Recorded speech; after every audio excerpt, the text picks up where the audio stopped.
PM পোষণ আঁচনিৰ অধীনত অধ্যয়নৰত ছাত্ৰ ছাত্ৰী শিক্ষক শিক্ষয়িত্ৰী আৰু বিদ্যালয় কৰ্তৃপক্ষৰ বাবে এক অতি গুৰুত্বপূৰ্ণ আপডেট লৈ আহিছোঁ। সমগ্ৰ শিক্ষা অসমৰ মিছন সঞ্চালক তথা PM পোষণৰ ৰাজ্যিক নডেল বিষয়া শ্ৰী আয়ুষ গাৰ্গ IAS ডাঙৰীয়াই 4 আগষ্ট 2026 তাৰিখে অসমৰ সকলো জিলাৰ জিলা মিছন সমন্বয়ক DMC আৰু সহকাৰী জিলা নডেল বিষয়াসকললৈ এক বিশেষ নিৰ্দেশনা জাৰি কৰিছে। এই নিৰ্দেশনা অনুসৰি PM পোষণ আঁচনিভুক্ত সকলো বিদ্যালয়ে প্ৰতিটো ৰেজিষ্টাৰ আৰু ৰেকৰ্ড সঠিক আৰু নিয়মিতভাৱে ৰক্ষণাবেক্ষণ কৰাটো বাধ্যতামূলক কৰা হৈছে।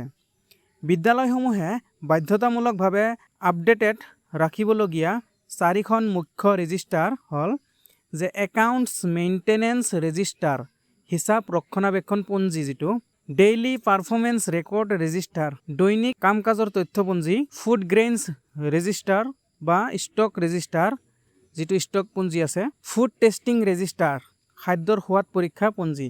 নিৰ্দেশনাটোত একাউণ্টছ মেইনটেনেন্স ৰেজিষ্টাৰ যিটো আছে তাৰ ওপৰত বিশেষ গুৰুত্ব দিবলৈ কোৱা হৈছে, যাতে সকলো বিত্তীয় লেনদেন সঠিকভাৱে আৰু সময়মতে লিখি ৰখা হয়। ৰেজিষ্টাৰসমূহত কোনো ধৰণৰ ভুল তথ্য পালে বিভাগীয় কৰ্তৃপক্ষই তাক অত্যন্ত গুৰুত্ব সহকাৰে ল'ব।